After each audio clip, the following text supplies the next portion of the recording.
अज्ञानतिमिरान्धस्य ज्ञानञ्जनशलाकया चक्षुरुन्मिलितं येन तस्मै श्रीगुरुवे नमः।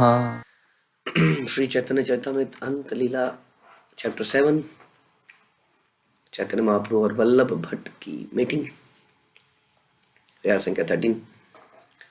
जगते करीला तुम्ही कृष्ण नाम प्रकाशे, यही तोमा देखे से ही कृष्ण प्रेम भासे। आपने सारे जगत में कृष्ण के नाम को उजागर किया है। जो भी आपको देखता है वह तुरंत कृष्ण प्रेम में निमग्न हो जाता है। ऐसा वल्लभ भट्ट चैतन्य महाप्रभु कह रहे हैं। और भक्त का भी यही गुण होना चाहिए कि वो जैसे ही कोई भक्त को देखे तो क्या हो, उसको कृष्ण स्मरण में आए, तभी हम भक्त कहलाएंगे। तो हमारी वेशभूषा, हमारा एक्टिविटीज ऐसी प्रकार से होनी चाहिए कि वो कृष्ण का स्मरण कराए। प्रेम प्रकाश न है कृष्ण शक्ति विनय, कृष्ण एक प्रेम दाता शास्त्र प्रमाणे। कृष्ण द्वारा विशेष शक्ति प्राप्त किए बिना कोई कृष्ण प्रेम उजागर नहीं कर सकता, क्योंकि कृष्ण ही परमानंद प्रेम के एकमात्र दाता है। यही सारे प्रमाणिक शास्त्रों का निर्णय है। तो कृष्ण ही प्रेम के दाता हैं। यदि हम प्रचार कर पा रहे हैं, यानी कि दूसरों को कृष्ण प्रेम में डुबा पा रहे हैं, तो इसका मतलब वो कृष्ण के थ्रू ही आ रहा है और कृष्ण ने उस व्यक्ति के ऊपर कृपा करी है कि वो कृष्ण प्रेम को बांट पा रहा है। क्योंकि नमो महावदान्याय कृष्ण प्रेम प्रदाय थे। कृष्ण प्रेम प्रदान करने वाले कौन है? चैतन्य महाप्रभु है, जो कि साक्षात कृष्ण है। और वही चैतन्य महाप्रभु की कृपा जिसके ऊपर है वो प्रचार कर पाता है। संत्ववतारा बहवा पुष्कर नाभस्य सर्वतो भद्रा, कृष्णादन्य वो को वा लता स्वपी प्रेम दो भवती। भगवान के कई सर्व मंगलकारी अवतार हो सकते हैं, किंतु भगवान कृष्ण के अतिरिक्त कौन है जो शरणागतों को भगवत प्रेम प्रदान कर सके। यह बिल्व मंगल ठाकुर द्वारा लिखा गया और रूप गोस्वामी ने इसको लघु भागवतामृत में लिया। तो कृष्ण ही सभी अवतारों के सोर्स से हम जानते हैं। वही अपने पूर्ण आनंद के और प्रेम के स्वरूप में हैं, अपने पूरे लीलाओं को प्रकट करते हैं, भगवान भक्तों के साथ रसों का आस्वादन करते हैं, आदान प्रदान करते हैं। कृष्ण में खास तौर पे ये विशेषता है। महाप्रभु कहे सुन भट्ट महामति, मायावादी सन्यासी आमी ना जानी कृष्ण भक्ति। चैतन्य महाप्रभु ने क्या कहा? चैतन्य महाप्रभु ने जैसी अपनी प्रशंसा सुनी तो बोला कि हे प्रिय वल्लभ, आप विद्वान हैं और मेरी बात सुनिए, मैं मायावादी सन्यासी हूं। मैं क्या कृष्ण भक्ति को जानूंगा? कृष्ण भक्ति जानने का मेरे पास कोई अवसर ही नहीं मिला, क्योंकि चैतन्य महाप्रभु ने मायावादी परंपरा में संन्यास लिया था किसी कारण से। लेकिन कभी उन्होंने मायावाद का प्रचार नहीं किया, उनकी मायावाद के विरुद्ध थे विशेष तौर पे। तो इसलिए अपने आप को मायावादी बता रहे हैं। केशव भारती से उन्होंने संन्यास लिया, जो कि इस प्रकार से भारती जो एक पर्टिकुलर सन्यासियों की भी उसमें एक ग्रेडेशंस होती हैं, तो उसमें आते हैं। तो इसलिए कह रहे हैं मैं मायावादी सन्यासी हूँ। कहने का मतलब है हम अपने, जैसा हम अक्सर चर्चा करते हैं, हमें अक्सर जैसे हम कह रहे थे कि अपने मन को पैम्पर नहीं करना चाहिए। मन को चप्पल और जूते मारने का यही मतलब है। मन को मारेंगे, अगर छाती में चप्पल जूते मारेंगे तो चोट लग जाएगी। मतलब है कि इंटरनली हम सोचें हम कितने गिरे हुए हैं, या हम अपने इतिहास को याद रखें, अपने किए गए एक एक पाप को याद रखें, अपने हृदय में आने वाले विचारों को हम जानते हैं, कैसे कैसे विचार मेरे हृदय में आते हैं, उसका ध्यान करें। उससे हमें एकदम से समझ में आएगा कि हम किस स्थिति में है। इससे मन जो है अपनी एकदम से जो पैम्परिंग उसकी हो रही है ना कि मैं शुद्ध भक्त बन चुका हूँ, तो वो खत्म हो जाएगी। तो इस प्रकार से चैतन्य महाप्रभु आचरण से दिखा रहे हैं कैसे सोचना चाहिए। तो कह रहे हैं मैं तो मायावादी हूँ, मेरा क्या है?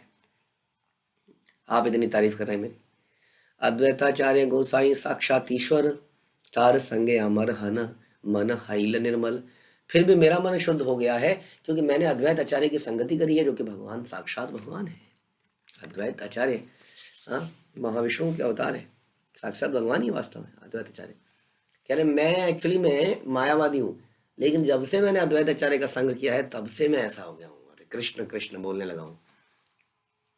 ऐसा ही हम भी विचार रख सकते हैं। महाप्रभु तो कह रहे हैं, हमारे साथ तो ऐसा हुआ ही है। बल्कि अभी भी अगर हमें भक्तों से अलग कर दिया जाए तो सब खत्म हो जाता है थोड़े थोड़े दिनों में, है ना। और हम आए भी भक्तों की वजह से ही, हम कुछ कह पा रहे हैं, कुछ बोल पा रहे हैं। लेकिन कुछ सालों बाद हमें लगता है कि हम तो बचपन से ऐसा कर रहे थे। आदमी भूल जाता ना, तो लगता है मैं तो, हाँ, बचपन से ही ऐसा था। फिर हम भूल जाते हैं हमारे कैसे कैसे बढ़िया वाले एक्टिविटीज़ थी बचपन से ही। बचपन से ही हम चींटियों को मार के खा जाते थे। बचपन से हम तितलियों को एक पॉलीथीन में बंद कर लेते थे। हाँ, बचपन से ही हमने कितने कॉकरोचों को मारा, कितने पिल्लों को पत्थर मारे। हम्म, क्या नहीं किया, मतलब ये तो सारी सिर्फ बचपन की हमारी कुछ लीलाएं हैं। हाँ, उसके बाद बड़े होके तो पूछे ही मत क्या नहीं किया। हम्म, तो वो सारे भूल के कुछ साल बीत जाते हैं, 10 साल 15 साल, तो हम सोचने लगते हैं कि हम शुद्ध भक्त ही थे, भूल जाते हैं इस बातों को। तो यहाँ पर चैतन्य महाप्रभु दिखा रहे हैं कि हम तो, मैं तो ऐसा था, लेकिन ये जो अद्वैताचार्य का संग मैंने कर लिया उसकी वजह से मैं ऐसा हो गया जैसा भी हुआ। सर्वशास्त्रे कृष्ण भक्त नाही यार सम, अतएव अद्वैताचार्य तार नाम। उसका, उनका समस्त प्रामाणिक शास्त्रों का ज्ञान तथा उनकी भगवान कृष्ण की भक्ति अद्वितीय है, इसलिए वो अद्वैत आचार्य है। कोई और उन जैसा नहीं है, अद्वैत और कोई है ही नहीं। दो लोग नहीं है, एक ही आदमी है ऐसा, हाँ, जिसकी प्रामाणिक शास्त्रों का ज्ञान अद्भुत है। हाँ, भगवान कृष्ण की उनकी भक्ति समर्पण अद्वितीय है। हाँ, तो ये अद्वैताचार्य को ग्लोरीफाई कर रहे हैं।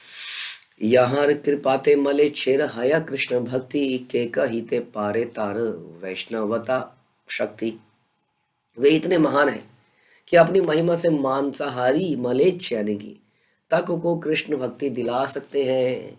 इसलिए उनकी वैष्णवता की शक्ति का अनुमान कौन लगा सकता है। ऐसा कहते हैं कि 4 नियमों में कोई व्यक्ति कोई भी नियम तोड़ रहा हो तो चल जाएगा, धीरे धीरे सब छोड़ देगा, लेकिन मीट ईटिंग को पहले छुड़ाना चाहिए। सबसे पहली समस्या यही है, क्योंकि कहते हैं ना, कोमल हृदय में ही भक्ति का बीज उगता है। किसी जानवर को मार के खा जाने से बड़ा कोई चीज़ नहीं है ना। मार के खा गए, और मार के खा गए। आजकल तो और बुरा हाल है कि खाने वाला ये जानता ही नहीं है कि जानवर कैसे तड़पा होगा, क्योंकि उसके पास तो बिल्कुल बटर के अंदर चिकन डाल के बटर चिकन खाता है। हाँ, तो बिल्कुल परोसा जाता है साफ सूफ करके, उसके अंदर धनिया ऊपर से डला है, हरा हरा दिख रहा है, green green green green plus शुभ माना जाता है ना, ग्रीन। तो चिकन मटन के ऊपर ग्रीन ग्रीन हरा धनिया भी डाल दो, तो उसके ऐसे उसको पता ही नहीं है कि कितनी इसमें कितना कोई जीव तड़पा होगा। जो कि हम सोच सकते हैं, यदि हम छोटी सी अपनी खुद से, चोट तो हमें लग जाती है, खुद से जरा हम यहाँ पे चाकू यहाँ मारिएगा मत, कहीं सच में मार लें, लेकिन कहीं उंगली में मार के देखिए, हाँ, कैसा लगता है। किसी की गर्दन जब काटी जाए, हाँ, तो कैसा लगेगा उसको, गर्दन ही काटी जाए जब। तो इस प्रकार से ये जो कठोरता है, कम से कम पहले ज़माने में ये था कि सामने ही काटा जाएगा, तो कई लोग तो उसको देख के छोड़ गए। ऐसे हम लोगों को जानते हैं जिन्होंने जब थोड़े से बड़े हुए, बचपन में तो माता पिता ने खिला दिया, थोड़े से बड़े हुए तो देखा, ओहो, हाँ, तो उन्होंने छोड़ दिया। अब कैसे हो, हाँ, जब एक बच्चा जाता है मॉल के अंदर तो उसको पैकेट के अंदर मिल जाता है सब कुछ, पैकेट में ही चिकन मटन में मिल जाता है। अब उसको कैसे समझ में आएगा, जैसे जैसे आलू मिल रहा है वैसे ही मटन मिल रहा है, चिकन मिल रहा है, क्या पता उसको, हाँ। तो बहुत सारे लोग तो इसको कभी देख ही नहीं पाए कि क्या इसमें क्रंदन है। ऐसा हमने सुना था कि आइंस्टीन ने बोला था कि जो कैटल्स को काटने में जो क्रंदन निकलता है, इसे ही सेड कि पेन वेव थ्योरी, तो पेन का जो वेव्स निकलती हैं उसको that is responsible for earthquakes something, उसने अपनी कोई रिसर्च करी थी। तो अब ये वेदना को सुन तो पाते नहीं हम लोग, लेकिन मांसाहार जो है किसी तरह से सबसे पहले अगर छुड़ाया जाए किसी व्यक्ति से तो ये उचित है। तो बता रहे हैं कि मांसाहारियों को भक्त बनाना बड़ा मुश्किल है। नित्यानंद अवधूत साक्षात ईश्वर, भावोन्मादे मत कृष्ण प्रेमेर सागर। नित्यानंद प्रभु अवधूत भी साक्षात पूर्ण पुरुषोत्तम भगवान है। वे प्रेमावेश के उन्माद में सदैव उन्मत्त रहते हैं। निसंदेह वे कृष्ण प्रेम के सागर हैं। तो कह रहे मैं मेरा साथ क्या है, एक तरफ है अद्वैत और एक तरफ है नित्यानंद। अब इन लोगों के कारण मैं ऐसा हो गया हूँ, क्योंकि ये हमेशा खोए रहते हैं, डूब रहते हैं। नित्यानंद तो अवधूत ही कहलाए जाते हैं, वो अवधूत की तरह इधर उधर घूमते रहते हैं, कोई घर का ठिकाना नहीं है, कोई पता नहीं। नित्यानंद के हिस्ट्री को कोई जानता ही नहीं था, कैसे वो एक चक्र से यहाँ पे आ गए थे, एक सन्यासी की तरह भटक रहे थे, कम उम्र में ही उन्होंने सन्यास ले लिया था। पूरा अलग पूरे तीर्थ स्थानों में भ्रमण करते करते करते वो पहुंचे थे। हाँ, और हमेशा उन्मत्त रहते थे प्रेम में। तो ये कह रहे ये लोग कृष्ण प्रेम के सागर हैं वास्तव में। उसके बाद षड दर्शन वेता भट्टाचार्य सार्वभौम, षड दर्शने जगत गुरु भागवतोत्तम। और फिर सार्वभौम भट्टाचार्य, उनकी क्या बात करें, 6 दार्शनिक मतों के पूर्ण ज्ञाता है, इसलिए वे दर्शन के 6 मार्गों को सिखाने में जगत गुरु है, वो भक्तों में सर्वश्रेष्ठ है। तो सारे भक्तों की गुणगान कर रहे हैं। हाँ, कि मैं आज जो भी हूँ इन सब की वजह से हूँ, जिनके बीच में मैं रहता हूँ। कि बिल्कुल यही भाव हमें रखना होगा।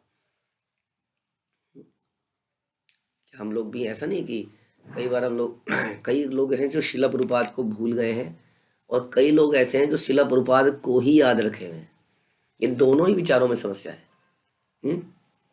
कई लोग एक्सट्रीमिस्ट बन चुके हैं, शिला प्रभुपाद को नहीं बोलते हो तुम, शिला प्रभुपाद को नहीं जानते हो तुम, वही है बस, उनके बाद कोई नहीं है, ये सब ढोंगी है। हाँ, एक तो विचार ये हो गया,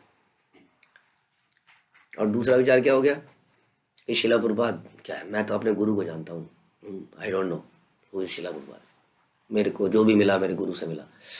ऐसे भी विचार आए बीच में, कुछ ऐसा इस पे उपद्रव हुआ। हाँ, कुछ लोगों ने शिला प्रभुपाद की व्यास पूजा को कोई इम्पोर्टेंस ही नहीं दी, उसमें फास्टिंग ही नहीं करी, और अपने गुरु की व्यास पूजा में उन्होंने फास्टिंग कर ली। तो इस प्रकार के तो मतलब हमें समझना पड़ेगा कि ऑल्दो ये सारी वैष्णव परंपरा है ना, इदम परंपरा प्राप्तम राज इदम राज ऋषिम विदुर, कि किस प्रकार से ये परंपरा से ज्ञान आता है। We should be dedicated to the parampara, mood of the parampara, it is very important. जो शक्ति मिलती है वो परंपरा से मिलती है, तो जो ज्ञान है वो एज इट इज़ ऊपर से नीचे आना चाहिए। अगर कोई उस परंपरा में अपनी अलग ज्ञान देने लगे तो इसका मतलब वो परंपरा में से कट चुका है। तो हमें दोनों बातों को समझना पड़ेगा कि जैसे हमारे जीवन में हमारे गुरु बड़े इंपॉर्टेंट हैं, उसी तरह से हमारे जीवन में वैष्णव बड़े इंपॉर्टेंट हैं। उनके बीच में रहकर ही हम इस स्थिति पर पहुंचते हैं। निरंतर वो कृष्ण की चेतना का ध्यान दिलाते हैं। कितने भाग्यशाली हैं हम लोग। यहाँ जाते हैं तो एक भक्त मिलता है जो कि डूबा हुआ है नाम में, एक भक्त मिलता है जो कीर्तन कर रहा है, एक भक्त मिलता है जो प्रचार कर रहा है, एक भक्त मिलता है जो कुछ और गुण लिए बैठा है। तो इन गुणों को देखकर हमारे अंदर कृष्ण चेतना जागृत होती है। हमें लगता है कि यार मैं कुछ नहीं कर रहा हूँ, या सब लोग कुछ ना कुछ कर रहे हैं, है ना, और आदमी को प्रेरणा मिलती है कुछ करने की। तो इसलिए ये ही तो है, ये प्रेरणा का ही तो विषय है सारा। तो यहाँ पर महाप्रभु एक एक करके सब वैष्णव के बारे में बता रहे हैं। कह रहे हैं सार्वभौम भट्टाचार्य भक्तों में सर्वश्रेष्ठ है। तेहा देखा इला मोरे भक्ति योग पार, तार प्रसादे जानी लू कृष्ण भक्ति योग सार। सार्वभौम भट्टाचार्य ने मुझे भक्ति की सीमा दिखलाई है। एकमात्र उन्हीं की कृपा से मैं समझ पाया हूं कि कृष्ण की भक्ति ही समस्त योग का सार है। Is called positive thinking. अभी ये बात नहीं हो रही है कि सार्वभौम भट्टाचार्य तो निर्विशेषवादी थे, मैं नहीं उनको ज्ञान दिया, और आज वो कृष्ण भक्त बने पड़े। लेकिन अब जो है कृष्ण भक्त जो है अनन्य कृष्ण भक्त बन चुके हैं, इसलिए अब की क्वालिटी याद रख रहे हैं। मैं जानता हूं क्या था ये आदमी पहले। हमें ये याद रहता है ये आदमी क्या था, अब जाके हरे कृष्णा करने लगा है। इसका चैतन्य महाप्रभु उसका उल्टा कर रहे हैं। वो भूल चुके हैं कि वो पहले क्या था, वो याद कर रहे हैं कि वो अब क्या है। क्योंकि हम दूसरों को छोटा ही करना चाहते हैं, इसलिए हम उसका वही इतिहास याद रखना चाहते हैं। जब किसी की तारीफ हो तो हम क्या सोचते हैं, मैं जानता हूँ जी क्या था ये, मेरे से पूछो। वो इम्पोर्टेंट नहीं है कि वो क्या था, इम्पोर्टेंट है कि वो क्या है। रामानंद राय कृष्ण रसेर निधान, तेहा जाना इला कृष्ण स्वयं भगवान। श्री रामानंद राय कृष्ण भक्ति के दिव्य रस के आखिरी ज्ञाता है। उन्होंने मुझे उपदेश दिया कि कृष्ण ही पूर्ण पुरुषोत्तम भगवान है। ताते प्रेम भक्ति पुरुषार्थ शिरोमणि, राग मार्गे प्रेम भक्ति सर्वाधिक जानी। रामानंद राय की कृपा से मैं समझ सका हूं कि कृष्ण प्रेम जीवन का सर्वोच्च लक्ष्य है। और कृष्ण का रागानुग प्रेम सर्वोच्च पूर्णता है। प्रभुपाद कह रहे हैं कि पुरुषार्थ यानी कि जीवन का लक्ष्य है सामान्यतः धर्म अर्थ काम मोक्ष माना जाता है, किंतु इन चार पुरुषार्थों से भी ऊपर भगवत प्रेम है। हाँ सामान्य लोग समझते हैं कि मोक्ष प्राप्त हो गया तो सब कुछ हो गया, बट क्वेश्चन ये आता है कि जो जीवात्मा है जो इतनी सक्रिय है इस संसार के अंदर, ये मोक्ष प्राप्त करने के बाद करेगी क्या, इसके ऊपर कोई क्वेश्चन नहीं है। हाँ क्या एक दिव्य रोशनी के अंदर जाके बैठ जाएगी? आपको चांदनी रात में बैठा दिया जाए तो कितनी देर तक उस चांदनी का आप सराहना करेंगे? ये रात ये चांदनी फिर कहाँ, कितना उसके बारे में चांदनी हो गया बस बहुत, अब कुछ करें, राइट। तो जीवात्मा ऐसे नहीं बैठ सकती है ब्रह्म ज्योति के अंदर मोक्ष प्राप्त करने के बाद। जो यहाँ पर इतनी सक्रिय है, 2 दिन बीमार पड़ते हैं 3 दिन बीमार पड़ते हैं तो खटिया में बैठे बैठे आदमी पहले जब जागृत होता है कहते कब कब आराम मिलेगा जीवन में, कब आराम मिलेगा। वो दिन रात जब आराम नहीं मिल रहा है, एक दिन बीमार पड़ता है, लो भगवान कहते ले आराम, ले कर आराम। हाँ 1 2 3 4 दिन में उसको लगता है बस हो गया, निकालो यहाँ से, मर गया सड़ गया बिस्तर के अंदर। और जीवात्मा का नेचर है, वो ऐसे रह नहीं सकती है निष्क्रिय। क्वेश्चन ही आता है कि मोक्ष प्राप्त करने के बाद क्या करेगी जीवात्मा? ये तो जिक्र ही नहीं है, अर्थ धर्म अर्थ काम मोक्ष खत्म हो गया, फिर क्या? तो वही है कि भगवान के धाम में जीव जो है निरंतर भगवान की सेवाओं से रिलेटेड कार्य करता रहता है। इसलिए चारों पुरुषार्थों से ऊपर है कृष्ण प्रेम, क्योंकि वो प्रेम के कारण ही तो सेवा करेगा। यह परम पुरुषार्थ या पुरुषार्थ शिरोमणि कहलाता है। भगवान कृष्ण की पूजा साधन भक्ति द्वारा की जाती है, किंतु भक्ति की सर्वोच्च पूर्णता भगवान का रागानुग प्रेम है स्वयं, जिसमें नो फॉलोअप, अपने आप से ही फॉलोअप कर रहे हैं अपने आप को। दास्य सख्य वात्सल्य आर्य श्रृंगार, दास सखा गुरु कांता आश्रय हर। दास मित्र गुरुजन तथा प्रेमिका, ये दास से सख्य वात्सल्य तथा श्रृंगार रसों के आश्रय हैं। इनमें अलग अलग रस हैं। हाँ इन रसों के अंतर्गत आदान प्रदान भक्त करते हैं भगवान के साथ। ऐश्वर्य ज्ञान युक्त केवल भावार, ऐश्वर्य ज्ञाने न पाई व्रजेंद्र कुमार। भाव के 2 प्रकार हैं।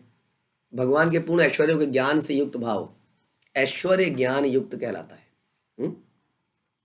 पूर्ण ऐश्वर्यों के ज्ञान से युक्त भाव, यानी कि ये जानते हुए कि ये परम पुरुष भगवान है, ये सारे शक्ति के सोर्स हैं, सारा भौतिक जगत आध्यात्मिक जगत इन्हीं से बनता है, यही क्रिएटर है, यही मेंटेनर है, यही डिस्ट्रॉयर है। हाँ ब्रह्मा विष्णु महेश के भी सोर्स ये हैं। ये हो गया ऐश्वर्य का ज्ञान।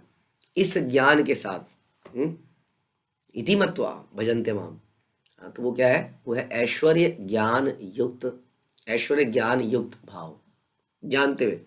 और एक भाव ऐसा है जिसमें ये ज्ञान नहीं है, ऐश्वर्य में कोई ज्ञान नहीं है।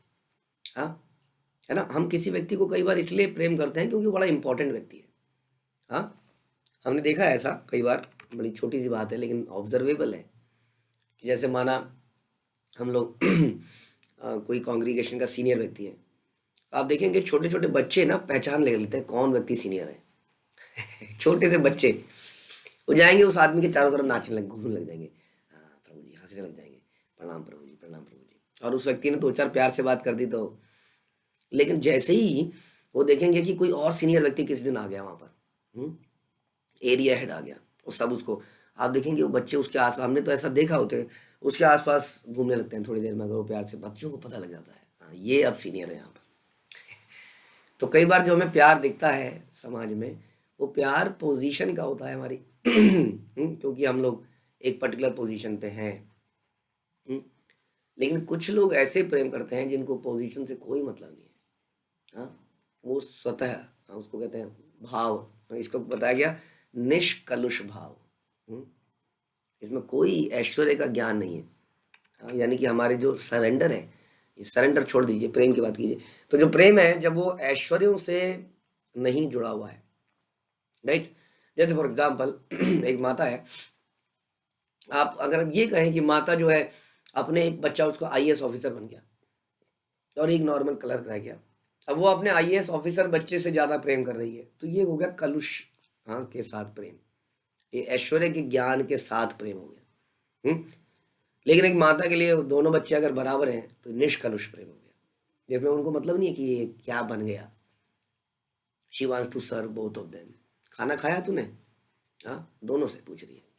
तो इसमें ऐश्वर्य युक्त नहीं है, इस नॉलेज से नहीं है कि ये एक विशेष आदमी है, क्योंकि अगर माँ का प्रेम इस नॉलेज से ओतप्रोत हो गया कि ये विशेष आदमी है तो उसका प्रेम शुद्ध प्रेम नहीं रहेगा, राइट।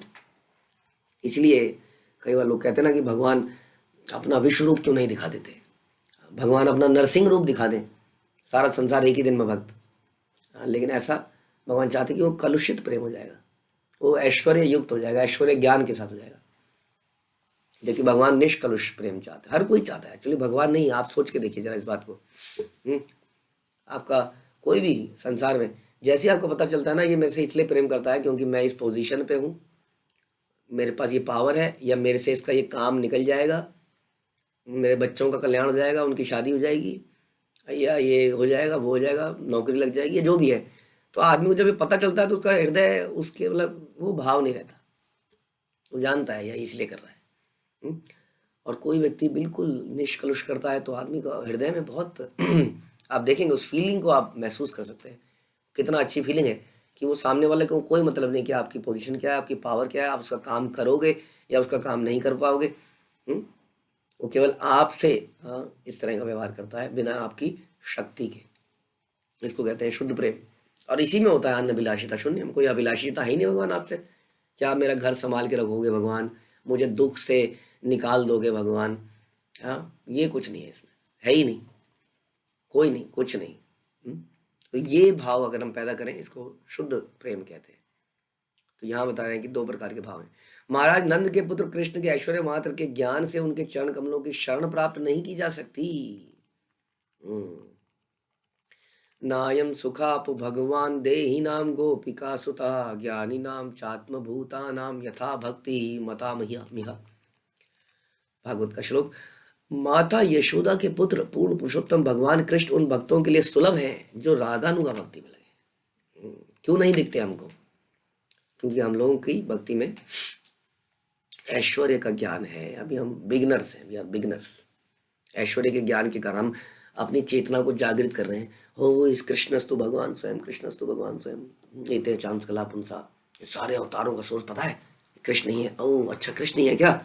हाँ, गिरिवरधारी किरदार धारण कर लेते हैं, इतना उंगली में ताकत है भाई साहब, ताकत है इस उंगली में।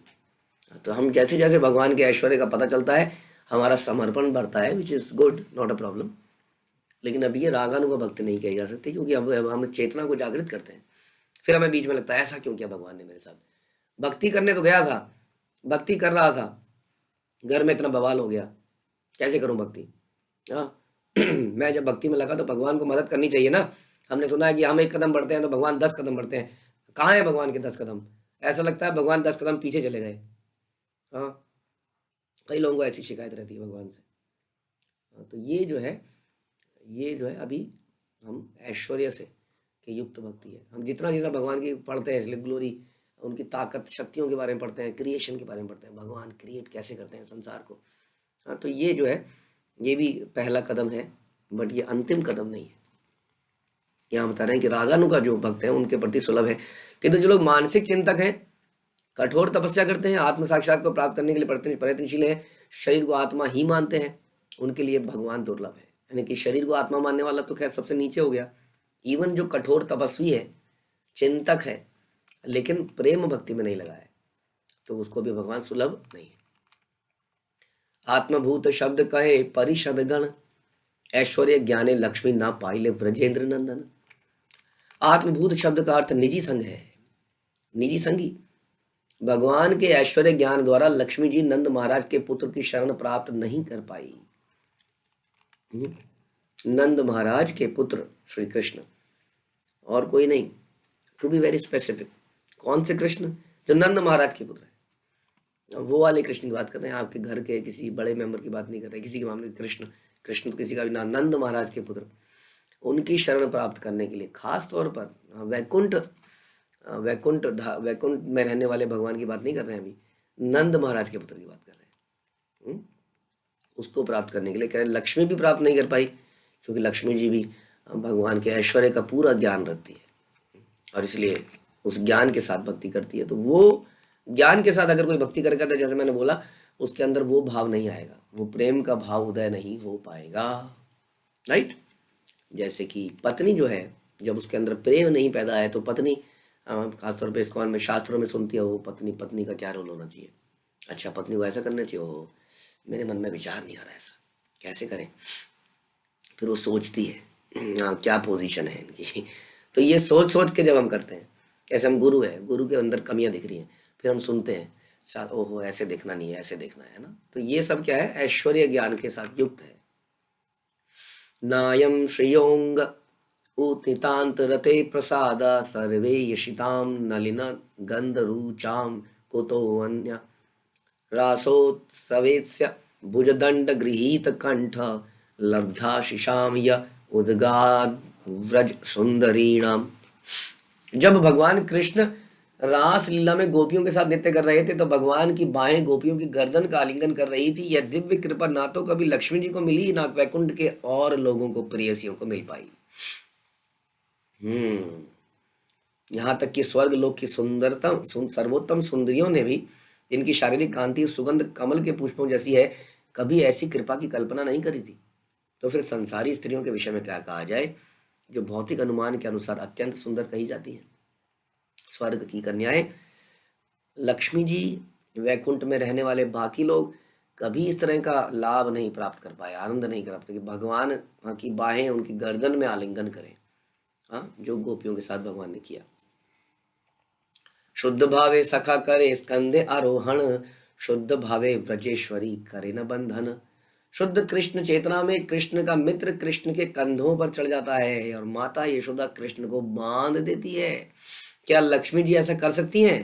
नहीं कर सकती, हाँ, क्योंकि वो ऐश्वर्य ज्ञान से युक्त है, वो जानते हो, अरे भैया भगवान क्या क्या क्या क्या, हाँ। नरसिंह भगवान, हाँ, नरसिंह भगवान ने हिरण्यकश्यप को फाड़ दिया।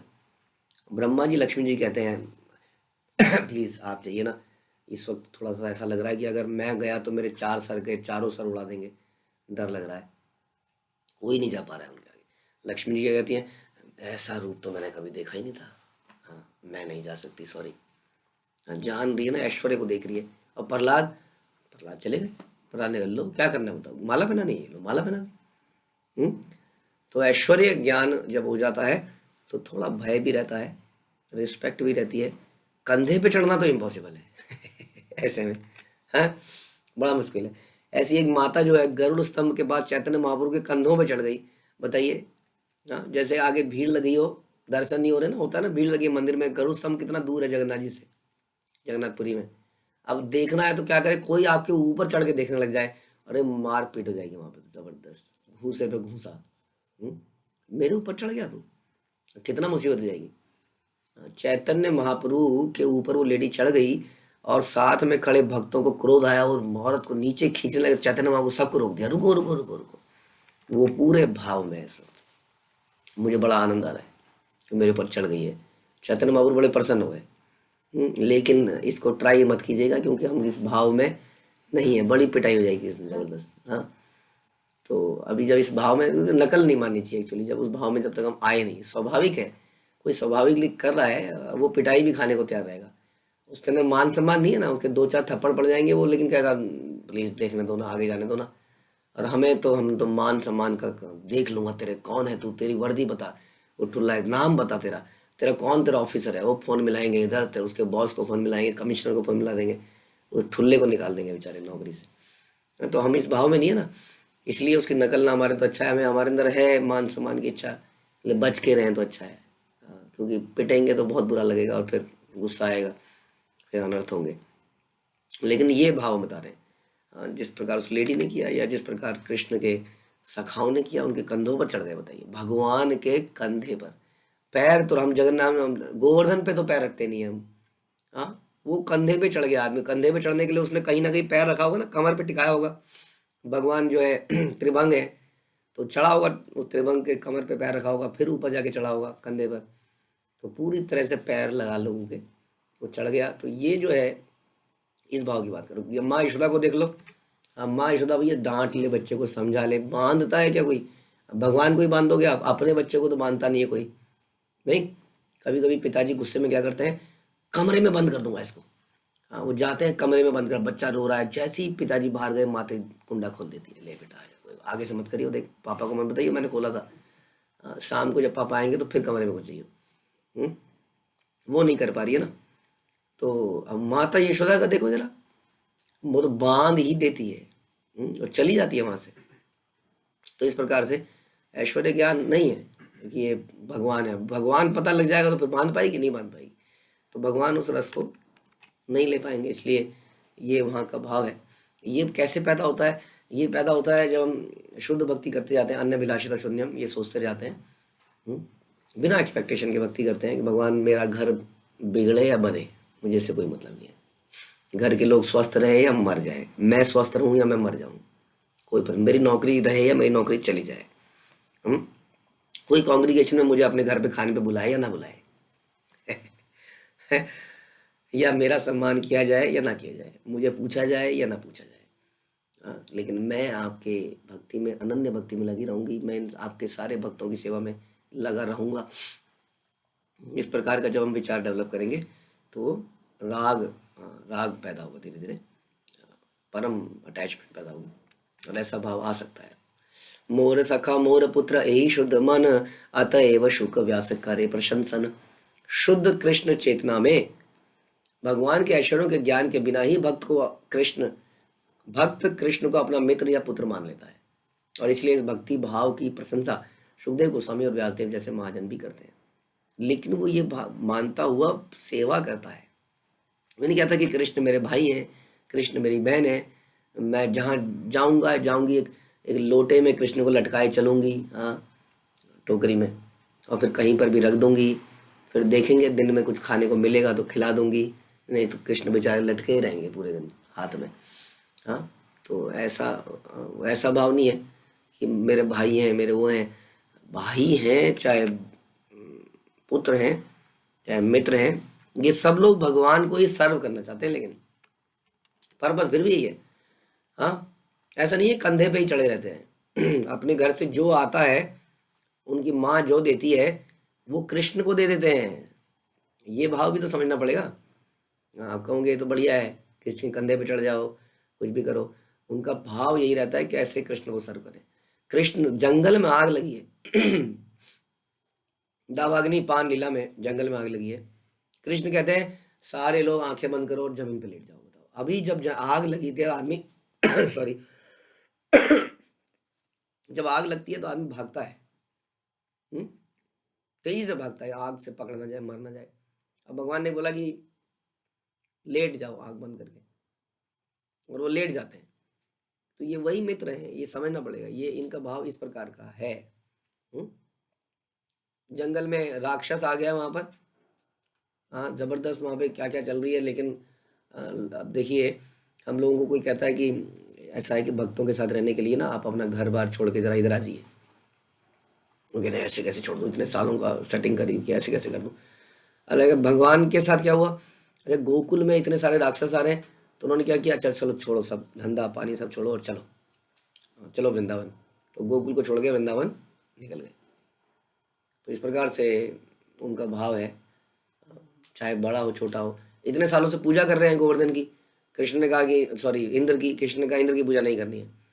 तो बड़े बड़े लोग, कृष्ण का बच्चा सा, और वहाँ जनरली होते हैं ना, अबे तू क्या जानता है, पुराने पुराने बूढ़े आ जाते हैं, आजकल के छोकरे जानते कुछ है नहीं।